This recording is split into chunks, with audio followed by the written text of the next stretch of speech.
Today we have with us Dr. Subbarao Gavidavarapu, and he will be speaking on negotiating nutrition communication in complex food and media environment, the research practice debate. Dr. Subbarao is a communicationist by training, nutritionist by work, and researcher by profession. He's an alumni of the department, and his research interests are in health, nutrition, and food safety communication, with special emphasis in social, behavioral, and cultural aspects of communicative processes. Currently, he is Scientist E, Deputy Director and Group Leader, Media Communication and Extension at the National Institute of Nutrition, Indian Council of Medical Research. He is also co-chair, Health Communication Working Group at INCR.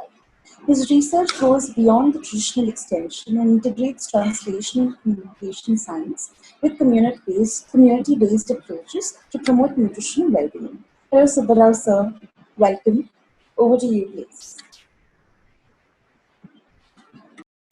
Am, am I audible? Absolutely. Okay. Hello, all. Thank you, Devina, for those nice words of introduction. And it's very nice to be here and present some of my work. And uh, it feels like a seminar. A PhD seminar or a viva for me because I'm presenting in front of my research guide, Professor Pavrala, and also Dr. Sanjay, who has been on our scientific advisory committee for quite some time. I hope he's joined, and Usha and others. Thank you for this opportunity. And then the topic, as suggested, is about nutrition communication and how we as researchers or practitioners are negotiating nutrition communication in the complex food and media environment. And we try and see the research praxis debate. um, is the screen shared? Yes, Yeah. sir. You're good to go. Yeah, okay. This is a brief outline of the presentation. First, we try and get to the grips with the terms, research, practice, and praxis. Albeit there will be my understanding of them. And then dynamic environment of nutrition, why we say nutrition and nutrition communication is continuously happening in a very dynamic environment.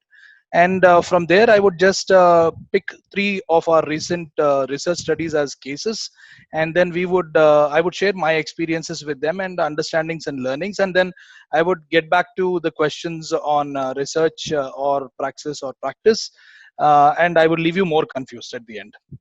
And if I start with this, generally, if you ask a researcher what research is all about, a researcher or anybody would define research as investigation of a problem in a scientific manner, trying to understand and creating advancing knowledge, and through reflection, inquiry, and these are the terms usually used.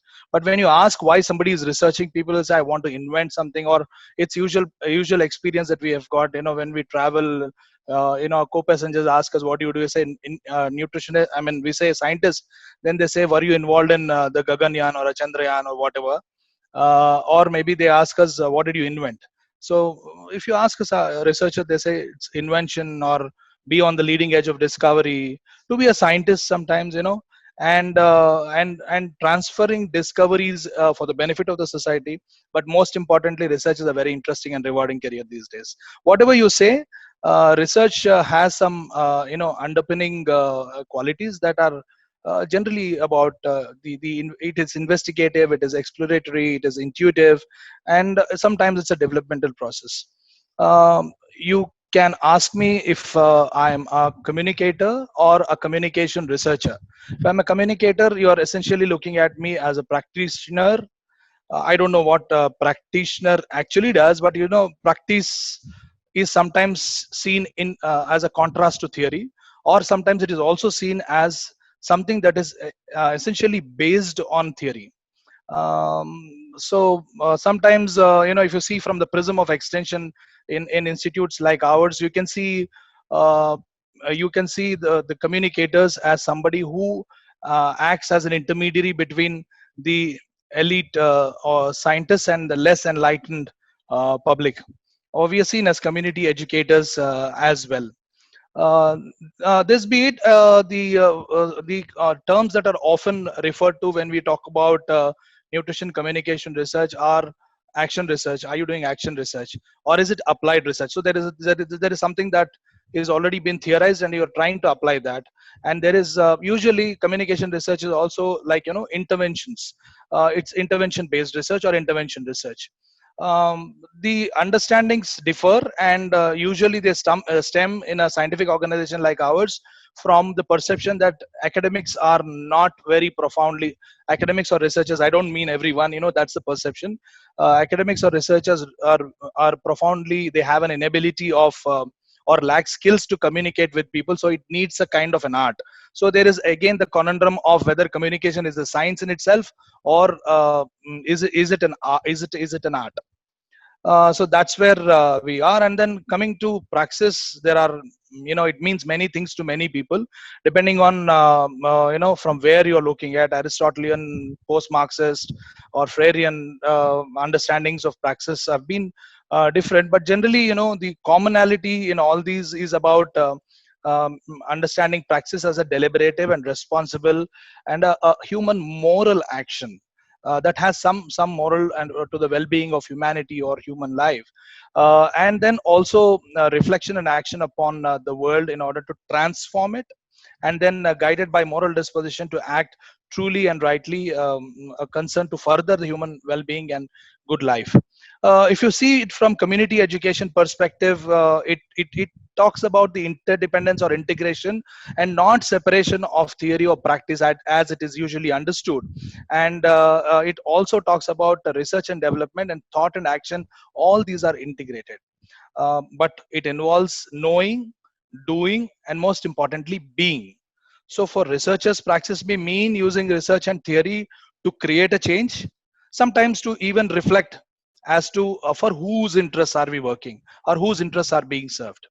But for practitioners, it may mean critically reflecting on practice and ensuring that practice is generally grounded in a predetermined theory and contributes to understanding the theory and the context in which it operates. But for us, who are partly researchers, partly practitioners. I don't know, public health promotion. In public health promotion, we do not in advance have anything particular in focus. Usually people ask us, so what is the best method to communicate to people? How do you change their behavior? If we had ready-made answers for all this, it wouldn't need so much of research and understanding. So that's where my confusion stems from. Am I into research, or am I into practice, or am I into praxis? Because I do not have something things predetermined well in advance, and the particular focus of communication or the means or methods to use it, and how to realize the goal with which you are proceeding. So according to me, praxis can never be proceduralized or specified in advance. It is a learning process through your action or through research. It is a constant interaction between theory, action, reflection, most importantly, reflecting at different given points of time and knowing in different ways. So that's for me, these are the operational definitions for this presentation. And then I will move on to the changing nutrition scenario in the country. This slide quickly gives you the life expectancy, how it has changed 1990 2016. 1990, this is from an ICMR report, and 1990 is taken as a base year because that's when the nutrition transition, as they call, has been happening. It is concomitant with the economic liberalization that was taken up in the country. So you see the life expectancy has increased tremendously. And if you see these two, I mean, I don't want to confuse you much, but it is generally it gives you a quick snapshot picture of the changing health scenario in India. If you see the red portion in 1990s, it all related to communicable diseases, maternal malnutrition, neonatal diseases, and other things. It has tremendously changed. If you see, it's almost a shift within 26 years, within 3 decades almost, that the most important disability adjusted life years or the disabilities are caused, or for that matter even deaths are caused because of non-communicable diseases largely. These non-communicable diseases are diabetes, hypertension, cardiovascular diseases, and many others. Look at the profile from what they were 30 to 31% in 1990s tremendously shifted, and this is in concurrence with the economic transition that the country has witnessed. So the strange paradox, if you talk about India, the usual understanding of India is about starvation, about people, with undernourished people all around. And yeah, that's indeed one of the burdens of undernutrition that India is still facing, despite so many years of program interventions. On the other hand, we have the growing problems of overweight and obesity, even among the same cohorts of people who, at one point of time, were undernourished. Are If you see the recent work on in the Lancet, it talks about the lower income groups and the rural communities being the biggest drivers of the global obesity epidemic, which is called the globesity. So this is like, it is not that undernutrition is confined to certain economic and in economic categories, and overnutrition and problems of non-communicable diseases are confined to others, but both are facing these issues. And in while India is confronting the double burden of undernutrition as well as overnutrition, there is a bigger problem of deficiencies of micronutrients, which are vitamins and minerals, and these are rampant both in undernourished population as well as overnourished population. And that's the scenario in which one has to work. And as I said, malnutrition is no more a problem of only a few economic classes. It exists in all the affluent communities are as perceived or not generally overweight or obese. There are undernourished people among affluent communities. Similarly, the rural and low socioeconomic groups are also becoming biggest drivers of overweight and obesity epidemic, which is going at full throttle. And the foods, yeah, generally there is, when you talk about nutrition and food security, we generally don't talk only about food security, we talk about nutrition security. While the general understanding is food security is only making food available to the people, while nutrition security is making nutritiously adequate food available to people. But these are all driven by factors like availability, accessibility, affordability, and even if they are available, are they being used and utilized by people? If they are not available, I mean, and with different scenarios and situations like the current one, the pandemic, these vary greatly in groups. And then foods as status symbols, we know a certain amount of status is associated with certain foods. uh, Even simple thing like, rice, polished rice is seen as a rich man's food. Now, of course, not. The things are changing, that people are going in for nutrient dense nutri cereals.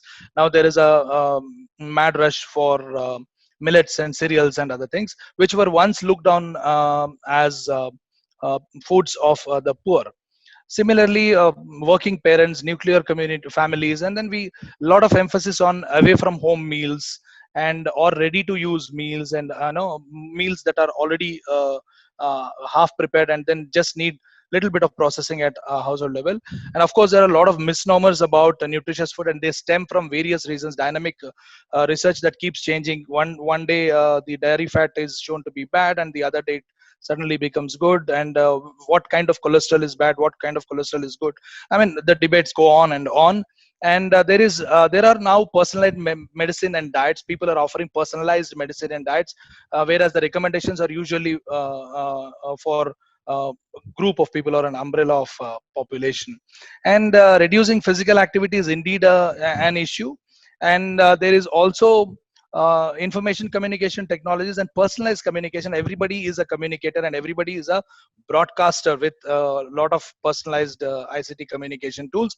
So all wake up in the morning and you get different kinds of messages about nutrition. Somebody says jeera and warm water is good, somebody says something else is good. And how much of credence is there for all these is one thing that one has to look at.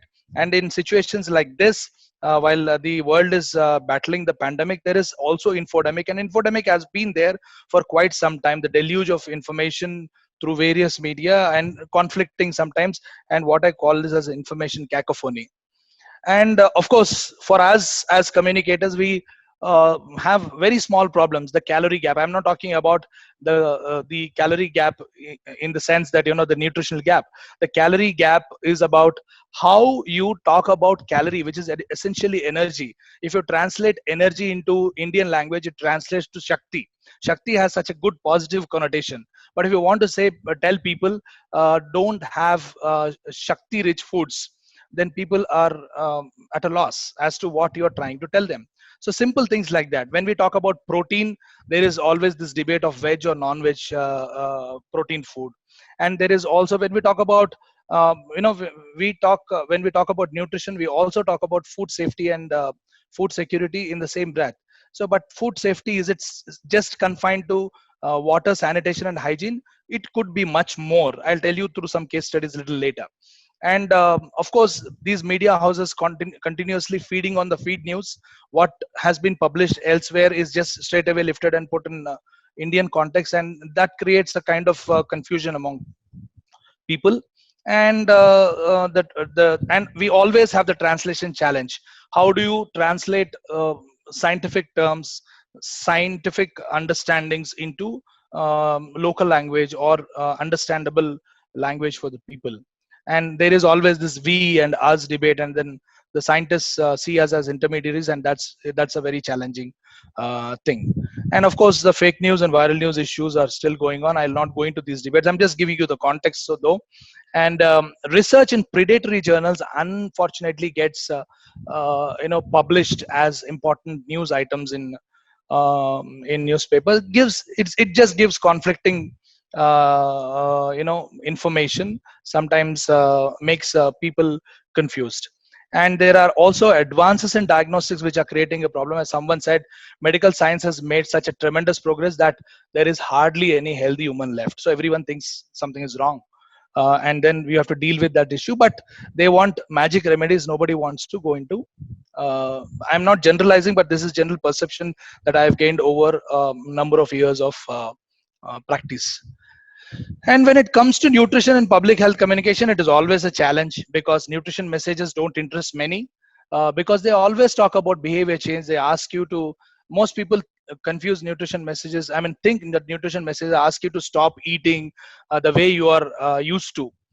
It may not always be true, and they perceive that it makes eating and living very complicated. They always talk about behavior change, unlike in many others. You just get some information and no news about something. It doesn't ask for your behavior to be changed. You're fine. But when your behavior is asked to be changed, then people it's very difficult to get there. Benefits are not immediate. You talk usually nutrition communication is preventive or promotive healthcare, where we tell people, if this is the nutrition practice that you do today, you will not have such and such disease or disorders in future. Whether, but the effect is not immediate, and people, when they can't see this immediate outcome, it is usually to be not taken up very easily. Added to this, there are a lot of issues, like they are not decision makers always. There are limited powers and scope to change, and there are economics that determine your food environment and many other things. I can go into details if somebody asks a question later, but all this sometimes make me wonder, when we are doing nutrition or health communication, are we educating people, or are we just entertaining them? So here comes the issue. We all know that no problem can be solved from the same level of consciousness that has created it, but it is often the formulation of problem that itself is essential than the solution. Sometimes we may not arrive at a solution, but how you formulate the problem, how you explore it, is very important. So does research come here, or is practice important, or, as I said, you go ahead as a praxis? Then to elucidate what I'm trying to say, I've picked up three quick case studies from the recent studies that we have done, the recent research studies, or praxis research studies, or practice research studies. I don't know how to put it. I am confused, so I want to gain understanding from the Kindle souls, if there is anybody. But the case study one is about developing a household food safety index and key messages for food safety communication in Indian context. So when you talk about food safety, the globally propagated messages are from WHO, which says the 5 key messages for safe plate and safe home. These 5 key messages are keeping yourself clean, separating raw and cooked food, cook thoroughly. These talk about, keep food at safe temperatures. You're talking about, say, foods getting unsafe after 2 hours. But in Indian context, in every one of our homes, we cook food in the morning and we tend to eat them in the evening. So this is something that is not very quickly grasped by people, and this is, and unfortunately, so since it is coming from WHO, it is likely that all government campaigns are riding heavily on these messages. But when we did some studies, we realized many people do not have refrigerators in Indian context. The storage at safe temperatures is not a viable option, or it is not viable as it is suggested in the WHO key messages for food safety. So and also the bacteriological quality of water, we've seen get safe water. So if you see through some of our studies, what we've seen is people do get safe water even in very remote areas. These days you get bottled cans of water which they call mineral water, but they are generally bottled water and canned water, and this water is used, and then we assess this water in many of our observational studies, and we thought water is clean, but at the point of use it is getting contaminated. How it is getting contaminated? So what we did is, in this study we've done observational study, non-participant observation. Just our researchers sat in homes for 1 or 2 days continuously, and then saw how each one at the home is using the water, how one is handling the water bottle or water can or whatever. Then we realized that it is water which is safe, but it is getting contaminated at point of use or consumption. How it is happening? Because the water bottles is held by its neck, and then water is poured, then the hand is getting in contact with water. So it's the hand which has microbes in it, the fecal coliforms, and these are the ones which are contaminating water. So we thought we have many contextual and cultural issues, and the case for refining WHO global strategy on food safety, we have to have India specific ones, and that's how studies stemmed. And these are some of the things, in many of the Indian homes, it is the food is not food is processed many in many ways, but outside the country, if you see, it's usually the food that is in many of the Southeast Asian countries, or in South American countries, you see a lot of processing happens at household level. But these food safety messages that are drafted by WHO are generally not suiting the contextual factors in India. So what we did is we looked at we had mixed methods approach, quantitative, quality. As we went along this research, we had a lot of findings. We had to incorporate all these. We didn't have a predetermined we did have a predetermined framework of theory, but the understandings were totally different, and then we had to keep adding a lot of things into it.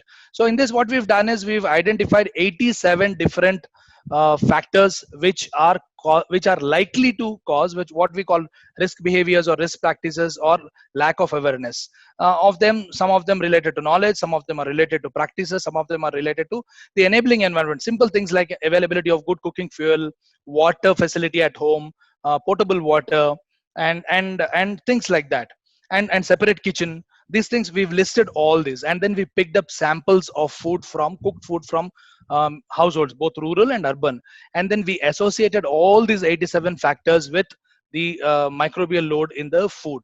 And at the end of it, what we realized is there are 11 key factors which are impacting the health, and we gave differential weightages to this, and we evolved a score of 17. But the lot of ethnographic and qualitative data collection had happened in the process. I'm just skipping all that to give you an overview of how we constantly evolve this research, although and not sticking to essentially to the predetermined framework of our study, because it is the understanding from the community that we've got, and that needed to go into the study. So this 11 item food safety index that we've evolved, we've given different weightages to it, and then we've realized that the total possible score is 17, and any household, by marking on these, if understands, if gets a score of 9 or above, is safe at home. but how this translates to the keys of food safety in Indian context, and how do we take it as a communication intervention. Then we evolved, grouped these into the 5 key food safety messages that are specific to India and Indian context. So the 5 critical messages were these, and then these are the necessary messages under each of them. And we evolved the 5 keys for India, the food safety messages for Indian kitchens. Each of these hands, each of these fingers has a message, and you turn the hand back, and then you have the key messages that are related to this broad message. And then we did household intervention with these messages in many ways, at personal level, at a community level, and at a group level. And then we've seen uh, uh, rapid change in the food safety practices, and reduction in the microbial load. So coming to case study 2, this is an interesting case study. It is still on. The study is on the intervention, the communication and the behavior change part is still on. But this is very important to know that, as I said in the earlier slides, micronutrients is a problem, the vitamins and minerals. Usually the vitamin and mineral rich foods are many, like a fruit, vegetable, green leafy vegetable, meat, egg, fish, and things like that. The micronutrient, we just wanted to see what the food environment is like. If you go to any research study, or theoretically you try to understand, food environment constitutes basically of these elements: the availability of food, the affordability of food, whether it is accepted by the people or not, or the accessibility of the food. And we came up with something called accommodation, that, I may be wanting to eat some food, by my nearest food store should be able to make it available for me, or the nearest food store has different varieties of foods, but am I accommodating them as a consumer in my diet or not? So these things were very important. And of course, the factors which impact, or not just food environment, at a personal level, a person's practice, customs, knowledge, they do have their influence on how people consume. So we had to combine all this and evolve a communication package to improve the intakes of micronutrient rich foods. So in that endeavor, we tried to understand the food environment, and it was a very interesting study done in areas of Telangana, one district, Ghatkesar. I mean, it may be a very small studies, scaling up and other things are a little different. But the methodology itself was very unique in this. The paper is still under review for publication. I'll be happy to share it once it is published. So if you see this, for accessibility, we wanted to see how far, I mean, anybody theoretically would see how far the food stores are from the people's homes. So we've used the GIS software, and then we've used GPRS to map the food stores and created buffer zones in terms of their distance.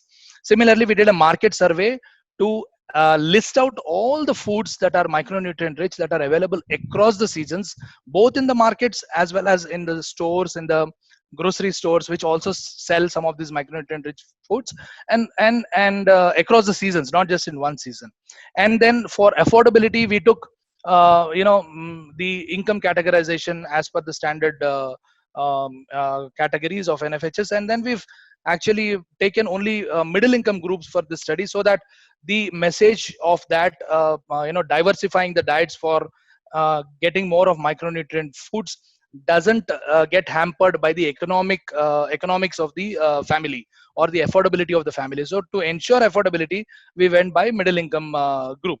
And then we've done some studies including in-depth and then food focus group studies. And then we've also understood the perceived accessibility. This is the uniqueness.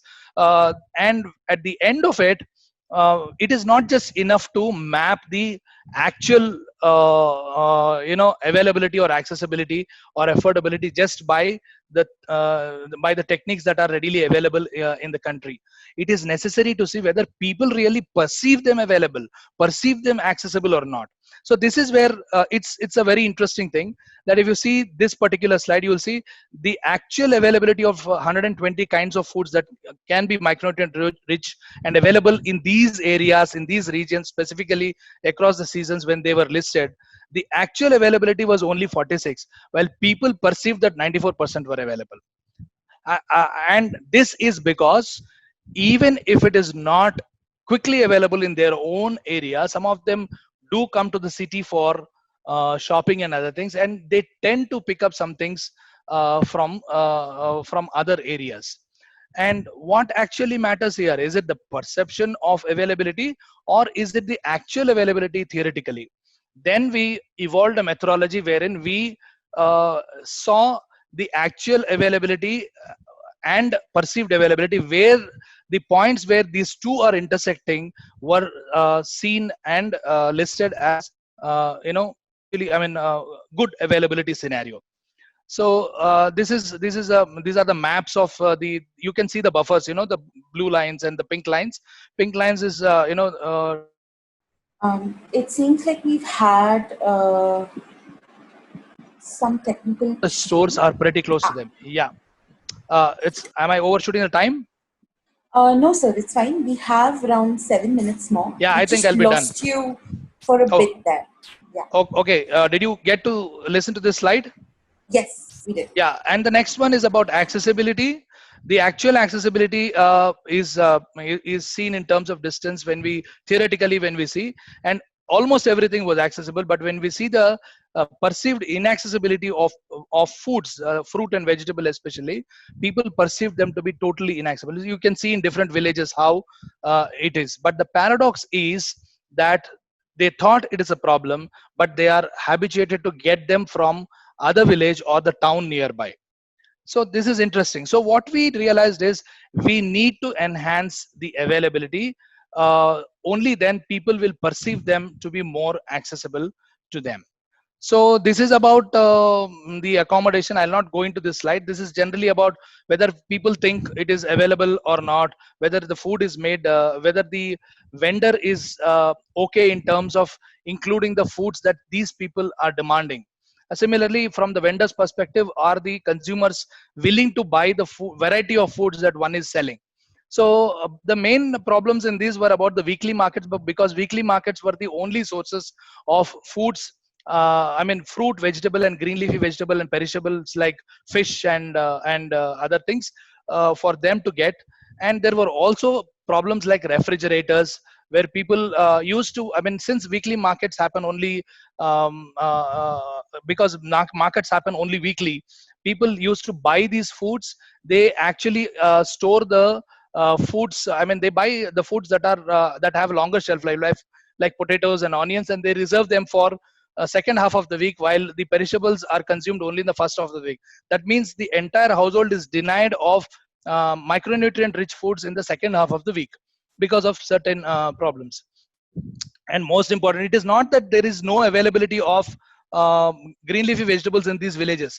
Their own groups cultivate a lot of these green leafy vegetables, but since they see them being cultivated with what they perceive as fluoride rich water, or with water which is not very clean, or few pesticides are used more, they don't consume the foods that are produced in their own locality. So theoretically the availability is very good, accessibility is very good, but they are not consuming it. They want to sell it outside. They perceive that the foods that are brought in the weekly market from another market or another village are actually good.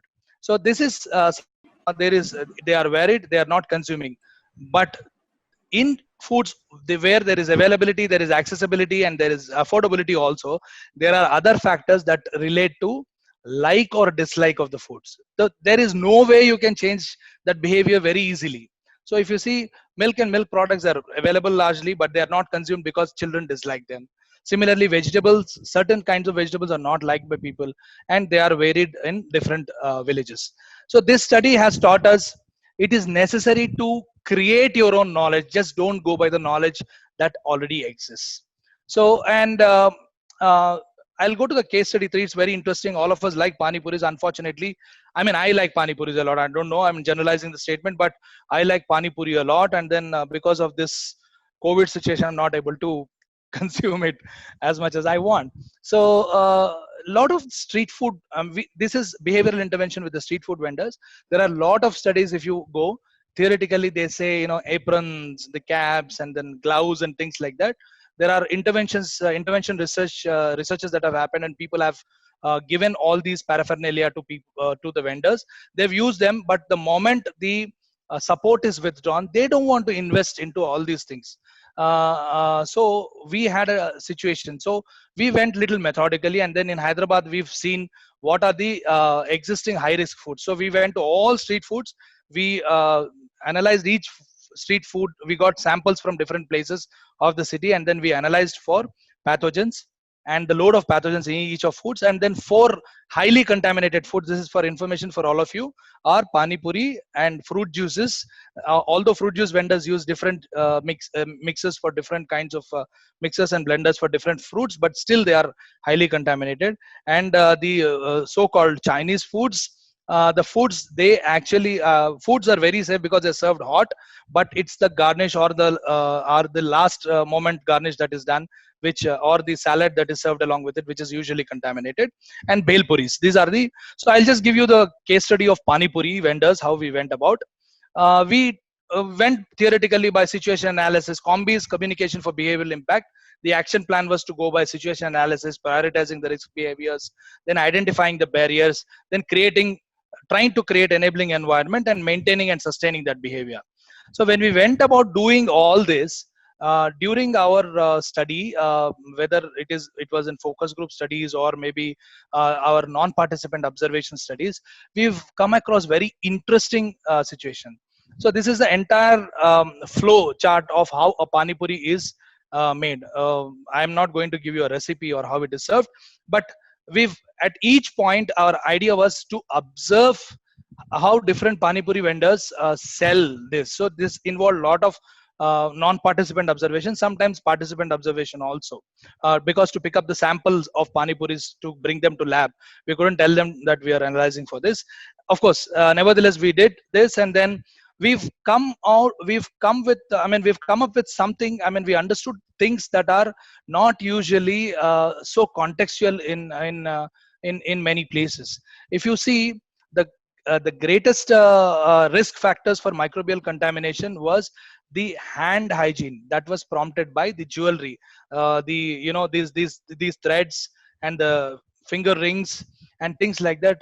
The presence of them had made the water more susceptible for. Most people think water is very contaminated, but it is these which are actually contaminating, harboring microbes and contaminating. And very presence of soap and usage of the soap by the vendor on the push cart or on the kiosk itself was actually very helpful. And the key risk behaviors that we came up with was with the, similarly, you understand the coriander that it used, the mint that is used. I hope everyone is familiar with the pani puri kind of thing, but I'm assuming and trying to tell you this. But the coriander that is used, the mint that is used, the carrot that is used, it is usually cut and used at that point, at the point of consumption.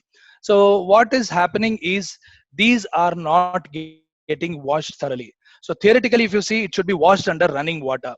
And yellow peas that they use is actually cooked at home, and they bring it and then they use it through a period of time, probably for about 8 hours or 9 hours, while WHO says only 2 hours and above. But in Indian context, it is working little better than that.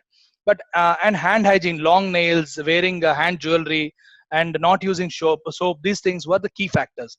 Then we went about doing our communication with them and telling them, you need to wash all the coriander, mint and everything under running water. The problem is there is no running water available at the site of sale.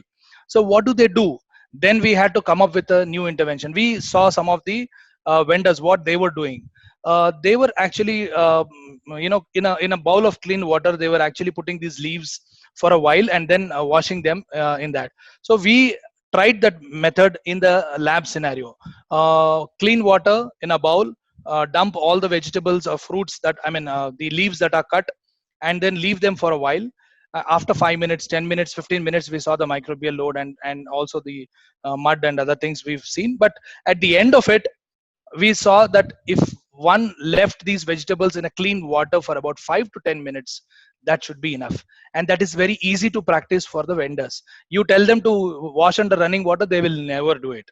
Similarly, when it came to the stuffing in Hyderabad, it is the yellow peas which is stuffed, unlike in the north where aloo and other things are stuffed. But the yellow peas was getting contaminated. We've seen within in our non-participant observation studies, we've seen some of the vendors usually have this habit of putting them on a simmering flame and serving these hot peas in the stuffing these hot peas in the pani puri, and that had a lower microbial load. So what we told them is, your own friends are doing this, and why don't you try and use? These were all learnings on the field. If we just went by the predetermined theoretical framework, we would have never gotten to these things. So these are, I mean, this is what I said. Key risk behavior. What are the present practices? What are the difficulties we've done, and what is the action taken? At the end of it, we've done a multi-component intervention. We did WhatsApp films to them and changed, and sent to them. We interacted with them. We talked to them. We monitored them, and then we spoke to GHMC also. GHMC was willing to take up these things and then give them certification, but it got stuck somewhere. But at the end of it, these messages really helped them. And when we saw the microbial load after also accounting for the seasonality and things like that, the microbial load in the panipuris came down by as much as 60%. So there are simple behaviors. It's a learning from the community. It's not just going with what you already know. So the microbiological quality of panipuri samples, you can see before and after how it has reduced.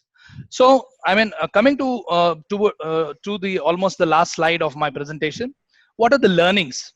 Are you going as a researcher or a practitioner, or a researcher as a practitioner who's just implementing or applying the theory that you already know, or is it an open-ended thing wherein you are trying to integrate and then see everything together, like create a change by reflecting on whose interests are being served? Or is it not a constant interaction between theory, action, practice, and reflection? Yes, I think it is. Unknowingly, perhaps we're not just doing research, or not just practice, or not just praxis. You could term it as praxis research or practice research or whatever. I am confused, and then I share my confusions with all of you. But what I realized as a communicator, as a public health communicator, is there is a need for interdisciplinarity in everything that we do. Please engage with other groups of people in communicating. This is for the budding researchers that I am telling. And then there are mixed methods always work. Like we've seen some of the presentations of Professor Pavrala and others earlier, wherein the understanding of the non-tangible things, I mean, that is very important to understand. And then as rightly pointed by someone during that discussion, it's a mixed methods that often helps. And we should understand that we are also knowing in the process. We are just not making people know. Knowing is in fact a social and collective process. Similarly, knowing should be highly contextual. I mean, you cannot just supplant whatever you've learned in one context to the other. And finally, knowledge itself is insufficient, because if you are trying to discover what the knowledge is, it is going to be totally insufficient, and you are going to fall short of things. So what you need to know is, you need to create your own knowledge. That's very important. And then that's the reason why I say ways of knowing differ with particular contexts. And these are the learnings that I have got, and these are the confusions that I share with you. And we are open for discussion on this. And I will leave you, I'm sure, I bet I'll leave you with more confusions. Thank you for your attention. It all matters as how we see ourselves. Thank you very much. I'm sorry if I overshot the time. Thank you so much, sir. The presentation was very engaging, so it doesn't matter that you overshot, but I'm really heartbroken over the case study 3 because I love myself some street food. Yeah. No. You can still enjoy it. It's very good. So it is so important to remember that public health communicators engage in practice, but it is often not part of our vocabulary. And practice is often contrasted against research. So this presentation helped us by engaging in the debate of whether research feeds praxis or praxis nourishes research.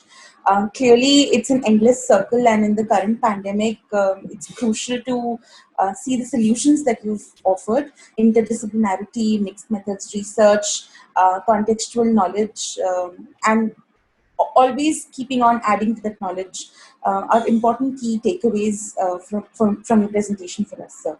So we will now have live questions from the Zoom meeting participants shortly. And sir, I will ask you all the Zoom chat and FB Live comments towards the end of the meeting. I request all the participants to please raise their hands and I will announce your names in order. And if you can't raise your hand, please let me know if you'd like to ask a question via personal message here on Zoom chat. Kindly turn on your microphone and or video depending on your connection when it is your turn to ask. Please keep your questions as brief as possible so we can have maximum interaction. And we will take questions now for the next 10 minutes because we're already running short of time. So we have Rupa ma'am first with a question. Rupa ma'am, if you could please come online, turn off your microphone and yes.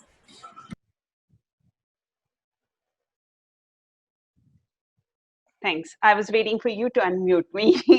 Okay. Thank you, Devina, right? Thank you, Dr. Subbarao. That was an amazing presentation. Really very interesting way to explain how contextualizing the messages and understanding the context where we want to give these messages are very, very important, where sometimes messages can be completely useless, as you described about how the WHO principles doesn't work in the context of villages and in Telangana. Really appreciate that. I just want to give another example. Also, context within the same setting might change within a couple of months. For example, recently we just completed something on a low sodium salt experiment where we discovered people don't mind paying a little higher price if they consider salt is healthier if it is replaced by potassium. But I just cannot think it would be true right now than what it was 3 months, given the condition of pandemic and lockdown. People's economy has been disturbed so much. So the context might have been completely changed. That may not hold true. Sorry, that was just my comment on that. But my question to you, Dr. Rao, is it's very important to develop what is that message we want to give to the community by contextualizing and understanding the community. But the second thing, and equally important, is how to provide that communication, right? Like with the examples in West Bengal, you tried WhatsApp messages and posters and very many ways, interpersonal communication. What are the, like, how do we discover, like, what is the best way of communicating to the certain set of population? One is to bring about the change, and two is to sustain that behavioral change for a longer desirable time. Dr. Rupa, I wish I had answers for all your questions. If I had answers to the question on how to provide the best communication and change people's behavior, I wouldn't be researching for 18 years on that. I completely agree. And it's an open debate. Yeah, definitely sustaining a change is in fact a very important thing. And behavior sometimes can be seen as modification of behavior can be sometimes seen as an outcome of a communication intervention, but whether it sustains or not depends on a lot of things, including the context, the culture, and the enabling environment that helps one sustain that, and of course the belief of oneself on whether this is beneficial to me or not. Again, the theory of health behavior theory comes, and wherein you talk about weighing your pros against the cons, and what you need to give to gain the so-called health, which is usually not very tangible outcome. So it is very contextual, and there are no straight answers for this, and I am and as much at loss as you are. Oh yeah. No, thank you, Dr. Rao, and I completely appreciate that honest answer. So I should have rephrased my question properly. I don't want to exact be how to communicate into a particular context. How do we go about even discovering it? Like, uh, like like the way you discovered what to communicate to a particular population, how do I go about discovering what is the best channel and how I communicate it, whether it is positively reinforced, negatively reinforced, things like that. I think that's the reason why I carefully framed the word knowing. Knowing is Yeah. not just knowing what the science tells you and what you Mm-hmm. assume people do not know. Knowing Mm-hmm. is what is actually known to people, Mm-hmm. and knowing should be, I mean, that knowledge should be contextual, and you should make that knowledge yourself. It is not that a pre-existing thing that you would take. I think it's a process, and it should be open for. See, usually what happens in research is you go with a theoretical framework. For instance, if a funding agency funds you for a particular research, they see against what you have determined to do yourself and what is being done, whether it is matching or not. But there are many a time there are these areas which are uncharted, and then you are getting into those areas, and then you are trying to understand the context in a different way. But that is a real understanding of the particular problem and why it exists. I think I think it's a continuous process. Again, I say I don't have any straight answers to this. Okay, thank you, Dr. Subbara. Right. Thank you. The next question is from Usha ma'am. Yeah. So thanks, Subbarao. That was a really interesting and wide-ranging presentation. So my question is a little bit meta in terms of the examples you used were all of nutrition communication or research that led to communication interventions. Although I think in the first case where you talked about availability and accessibility of Lost you, Usha. Now? Sorry. Can you come again, please? Sorry, we lost you in between. Yeah, can you hear me now? Yes. Okay. Yeah, so maybe I'll turn off the video. Yeah. So the question has to do with how do you, in your experience, has it, what have been the most, and again, this may not be a question you can answer easily, but in the cases, for instance, that you've described, how do you decide whether to do a communication intervention or advocacy? So especially in nutrition, right? Like your experience with labeling was more an advocacy intervention rather than a direct communication intervention. So how do you decide whether it's going to be advocacy or whether it's going to be communication, and which target has been the most challenging to work with in terms of advocacy, the state or the market? Frankly speaking, in my experience, I've never dealt with the market itself. Mm-hmm. Some of our research studies, especially the one that you raised, like the food labeling one, are usually taken up even by the manufacturers. They show a lot of interest in that. And we did both advocacy as well as communication intervention with labeling. Mm-hmm. And it depends on what you want to achieve at the end of the research study. Sometimes it is so much predetermined, your audience is so much predetermined that you are trying to give a communication intervention related to food labels, or make a certain group of people, say adolescents in schools, to easily understand and use food labels, because it is going to go a long way in their food choices at this stage as well as at a later stage in their life. So we go with a predetermined thing sometimes, and then we try to explore what works with them. That's one methodology.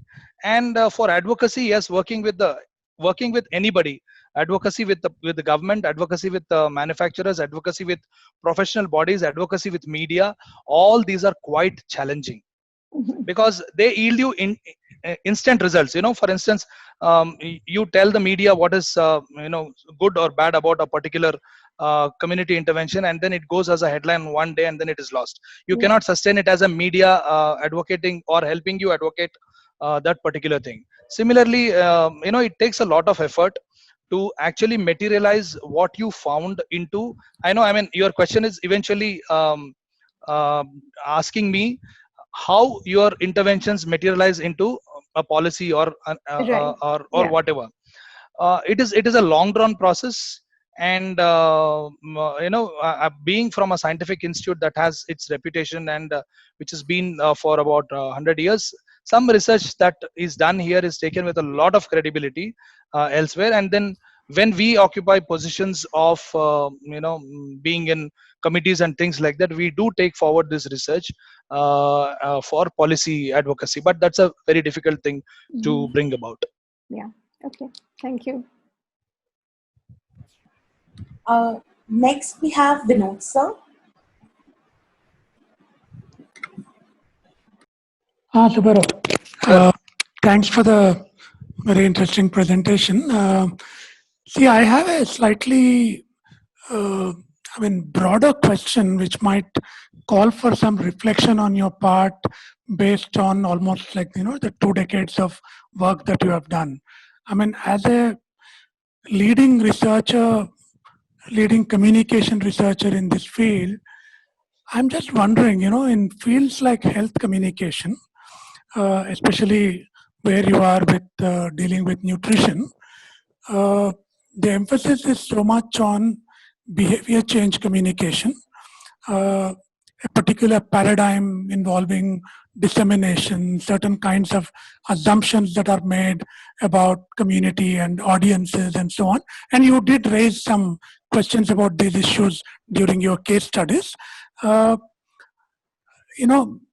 a scholar who has been exposed to sort of the Freirean approach to praxis, participatory logics, and so on, how have you been able to negotiate with the dominant scientific logic of establishment science to bring in some change in the way communication can be looked at, not just in the manner of linear dissemination of health information from the expert to the ignorant masses? I mean, what kind of dents have you been able to make in this kind of scientific wall?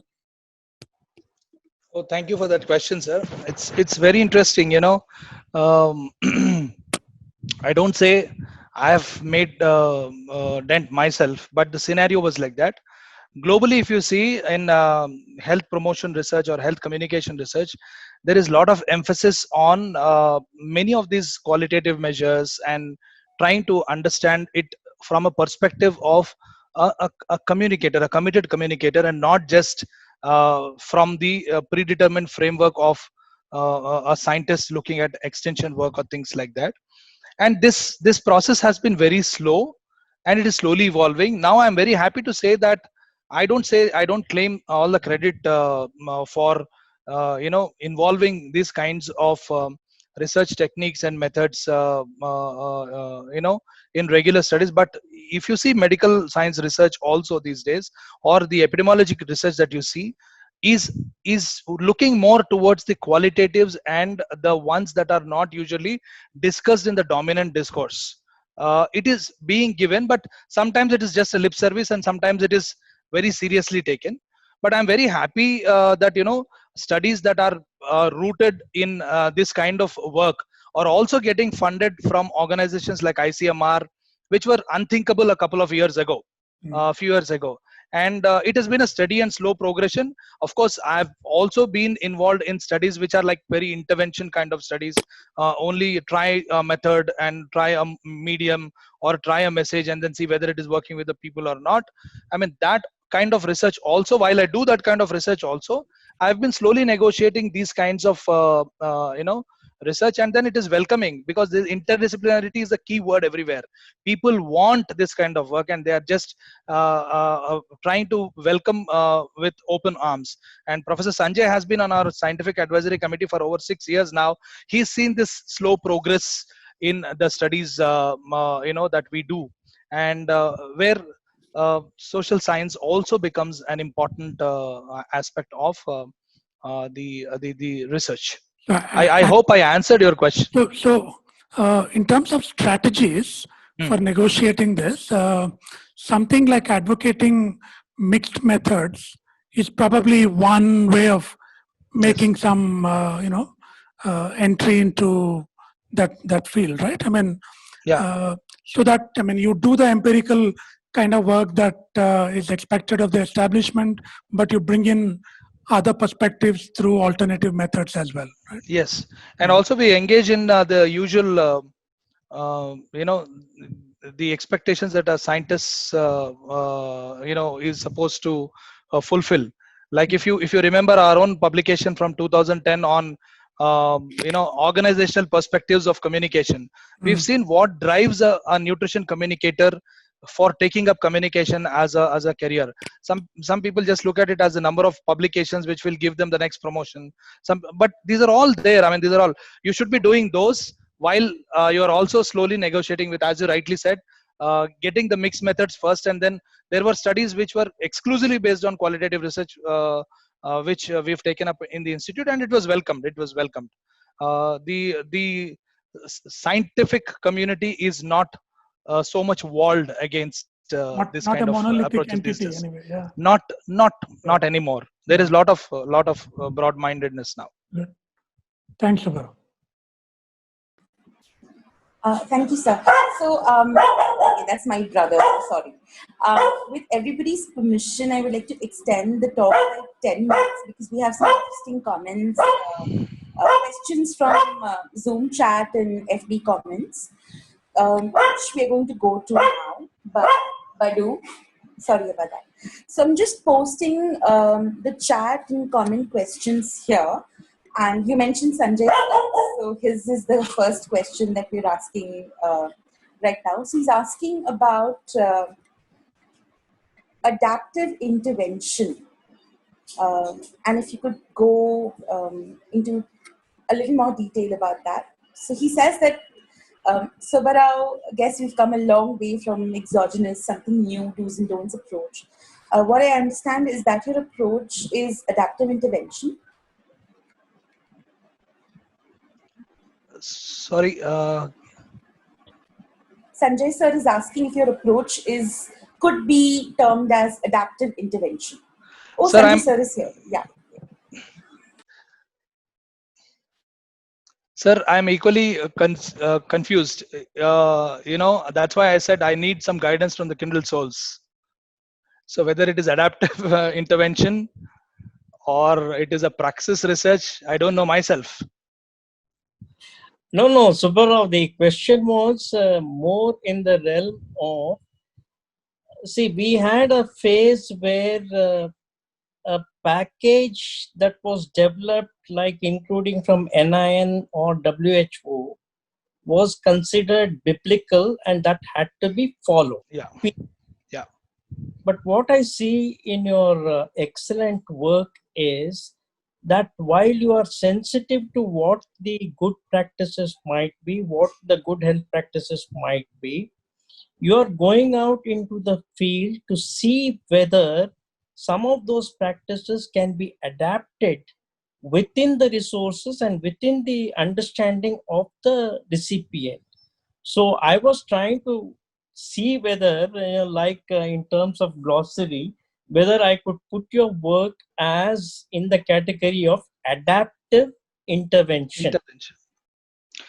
So Sir, yeah. sir, I mean, if you have seen, I mean, I'm sure you've seen all our work. It's actually not just going with the existing framework or the so-called discourse that has already been set up by these organizations. You've seen many a time how we go with our own understandings, and then to gain that understanding also we are going ahead with certain amount of formative work. So we Now and but there is a larger scientific community that sets the agenda on broader issues which are probably beyond your control, and justifiably so, because everybody doesn't have the understanding that a scientist has. To translate that sometimes might lead to either a political or an economic or a sociological disconnect, is my question. Yeah, it does happen, sir, because most of these are related to the dominant medical discourse, and then, as you said, the ideas or what is the problem, the problematization of health issue is already done. You are Right. working only in that framework. It is a must. Whether, I mean, it is a must for someone like, I mean, somebody like us who's working in a scientific institute. You need to get funding for your own research, and these are all these things determine what goes into your research project. But at the end of it, are we sensitive to what is happening? Are we just blindly adopting something that has been done somewhere to our context, is what we have been sensitive to, and then that has yielded us some good result. And just by way of final observation, has the Pani Puri pamphlet been distributed on your website to say what do we do when we go to a street Pani Puri corner and enjoy our? So it's it's for the man, it's for the vendor. It's a street vendor intervention. Yes, you can see the films on our website, both in English, Telugu, and also in Hyderabadi Hindi, and also in you can see the pamphlets, you can see the videos, you can see everything. It's not just pani puri. You can also see fruit juices and Chinese foods and bel puri also, if you are interested. Next time I'll have my phone with me and see the video and buy them. Thank you. Great, Oh, oh. great Subbarao. Thank you, sir. Thank you. So Sanjay sir has, in effect, also asked the next two questions, which are about information about NIN's initiatives for the general public. So Priya Sakumari asks if NIN has a social media platform where general public can raise queries and get replies. Not yet. It has a social media platform. We do share some news about the institute. Not the one that is interactive as the person who's asked the question is expecting it to be. But and as far as possible, we are trying to. I also lead the team that does the website and the social media work for NIN. We are trying to share as much info as possible, and all that we develop in these in the process of our research and then work, we are trying to put it on our website and make it freely available. It is some of it is already there. Which also answers the next question by Jani Reddy. He was wondering the same thing, if this information is freely available on your website. So that is all the time that we have for today. Thank you so much, Subbarao sir. Yeah, I just want to thank people who helped me do these studies, because if you think that I have done these studies all by myself, you're mistaken. I want to acknowledge my colleagues, Dr. Sudarshan, who's a microbiology and food safety person, and Ms. Archana, whose work for PhD was part of our food environment project, and Alekia, who's helped us with the street food project, and also many other scientists without whose interdisciplinary inputs we wouldn't have done anything that we've done so far. Thank you so much. Absolutely. Thank you so much, sir.